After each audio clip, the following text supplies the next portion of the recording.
ધર્મની સ્થાપના ના કરો તો વિજ્ઞાન આપણને ગળી જાય આખે આખા.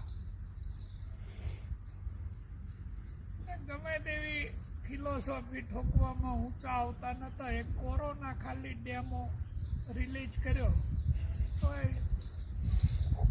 ફટાફટ પાટિયા ઢીલા થઈ ગયા. ને હવે જે આવવાનું છે એ તો અનલિમિટેડ છે.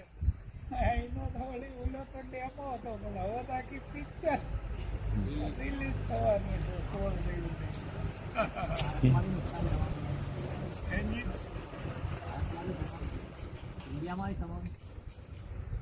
ઇન્ડિયામાં યુદ્ધ ના થાય તો એ પર્યાવરણ છે એ તો ક્યાં એ ખાલી તમે સમજવા માટે કહી શકો કે આ ચાઇનીઝ અવકાશ છે ને આ પેરિસ અવકાશ છે ને આ અમેરિકાનો અવકાશ છે. અવકાશમાં શું દિવાલ બનાવી છે ભારતવાળાએ કે ભાઈ પરમાણુ છે તમારે ઉલ્કા અમેરિકાવાળાને અનુકૂળ નહીં આવવાનો. બાપુ વિજ્ઞાનને નાથવા માટે પછી કલ્કી અવતાર તો ફાઇનલ જ છે. કલ્કી અવતાર ફાઇનલ છે દીકરા, પણ હવે આ રામા અવતાર અત્યારે ઊભો થઈ રહ્યો